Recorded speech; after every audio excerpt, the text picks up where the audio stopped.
without goal and hard work are just dreams. Once again, welcome to my YouTube channel Loite Import and Exports. I am Vikas Khatri, International Business Trainer and Import Export Consultant. आज हम इस video में बात करने वाले हैं कि कितने तरीके के कंटेनर होते हैं और आपके प्रोडक्ट के लिए कौन सा कंटेनर सूटेबल रहेगा। शिपमेंट में आपका जो सबसे पहला स्टेप होता है वो ये होता है कि आपको कंटेनर बुक करना पड़ता है। आप शिपिंग एजेंसी में जब कंटेनर बुक करने के लिए जाते हो तो शिपिंग एजेंसी आपसे सबसे पहले एक ही क्वेश्चन पूछती है कि सर आपको कौन से टाइप का कंटेनर बुक करना है। अगर आपको यही नहीं पता होगा कि आपके प्रोडक्ट के लिए कौन सा कंटेनर सूटेबल है और आपके प्रोडक्ट की क्वांटिटी कौन से कंटेनर में फिट आ सकती है तो आप कंटेनर बुक करेंगे कैसे। तो इसके लिए हमने कंटेनर की जो कैटेगरी है दो कैटेगरी में डिवाइड किया है। जो हमारी सबसे पहले कैटेगरी है वो है साइज ऑफ कंटेनर, जिसमें हमारा सबसे पहला टाइप है वो है 20 फीट कंटेनर। आखिरकार 20 फीट कंटेनर क्या होता है? 20 फीट कंटेनर का मतलब है कि जो कंटेनर की जो लेंथ है वो 20 फीट होती है, हाइट और विड्थ होती है जो कंटेनर की वो होती है 8 फीट, और इसकी जो कार्गो कैरिंग कैपेसिटी है वो है लगभग 23 टन टू 25 टन। इसके बाद जो हमारा दूसरा टाइप आता है वो है हमारा 40 फीट कंटेनर। 40 फीट कंटेनर का मतलब है कि जो कंटेनर की जो लेंथ है वो 40 फीट है, हाइट और विड्थ इसमें भी सेम रहती है जो कि होती है 8 फीट, और इसकी जो कार्गो कैरिंग कैपेसिटी है वो है अराउंड 28 टू 30 टन। इसके अलावा और भी बहुत सारे कंटेनर होते हैं, फॉर एग्जांपल 8 फीट है, 10 फीट है, 45 फीट है, बट जनरली जो कंटेनर जो यूज होते हैं वो होते हैं आपके 20 फीट एंड 40 फीट कंटेनर। इसके बाद जो हमारी दूसरी कैटेगरी आती है वो है product type container. Product type container का मतलब यह है कि आपके प्रोडक्ट के लिए कौन सा कंटेनर सूटेबल रहेगा। इसमें जो हमारा सबसे पहला टाइप आता है वो है ड्राई कंटेनर या फिर general purpose container.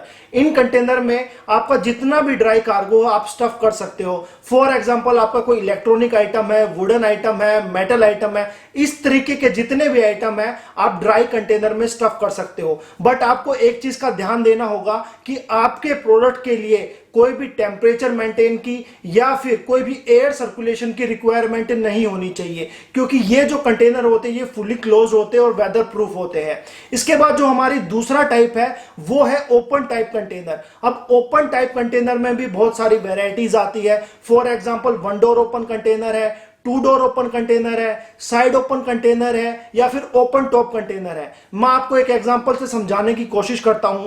For example आपको एक मशीनरी एक्सपोर्ट करनी है जिसकी हाइट है अराउंड 10 फीट, बट जो कंटेनर की जो स्टैंडर्ड हाइट होती है वो होती है 8 फीट। कहने का मतलब यह है कि आपकी मशीनरी फिट नहीं आएगी। बट ये जो कंटेनर होते हैं हम इनको अपनी रिक्वायरमेंट के हिसाब से साइड से ओपन कर सकते हैं, टॉप से ओपन कर सकते हैं, 1 डोर ओपन कर सकते हैं या फिर 2 डोर ओपन भी कर सकते हैं। इन कंटेनर में होता क्या है, कई बार हमारा जो फूड आइटम होता है हम वो भी बेच सकते हैं। फॉर एग्जांपल अगर आपको श्रीलंका ओनियन एक्सपोर्ट करना है तो जो 1 डोर टाइप कंटेनर होते हैं, 1 डोर ओपन टाइप जो कंटेनर होते हैं हम उनमें अनियन भेज सकते हैं, क्योंकि उसमें जो एयर सर्कुलेशन है वो बनी रहती है। बट आपको एक चीज का ध्यान देना होगा कि जो आपका ट्रांजिट टाइम है 3 या 4 दिन से ज्यादा नहीं होना चाहिए, नहीं तो आपका जो प्रोडक्ट है वो खराब हो जाएगा। अगर आपका ट्रांजिट टाइम 20 डेज है, 25 डेज है तो फिर आपको दूसरे तरीके के कंटेनर ही बुक करने पड़ेंगे। इसके बाद जो हमारा थर्ड टाइप आता है वो है रेफर कंटेनर या फिर हम इनको रेफ्रिजरेटेड कंटेनर भी बोलते हैं। तो इन कंटेनर में किस टाइप का प्रोडक्ट है जो आप शिप कर सकते हो। जितना भी आपका पेरिसेबल आइटम है, फॉर एग्जांपल आपका फ्रेश फ्रूट एंड वेजिटेबल है, फ्रोजन मीट है, प्रोसेस्ड फूड है, तो इस तरीके का जितना भी आइटम है जिसके लिए आपको टेम्परेचर मेंटेन करना ही पड़ेगा, तो इस तरीके का जितना भी आइटम है आप इन कंटेनर में भेज सकते हो। इन कंटेनर को बुक करते वक्त आपको एक चीज का ध्यान देना होगा, जो भी आपका सीएचए है तो आप उनको बताइए कि मेरा ये प्रोडक्ट है, मुझे इसके लिए इतना टेम्परेचर मेंटेन करना है। नहीं तो होगा कि अगर आपका प्रोडक्ट का जो टेम्परेचर अच्छे से मेंटेन नहीं होगा तो आपका प्रोडक्ट पहुंचते पहुंचते खराब हो जाएगा।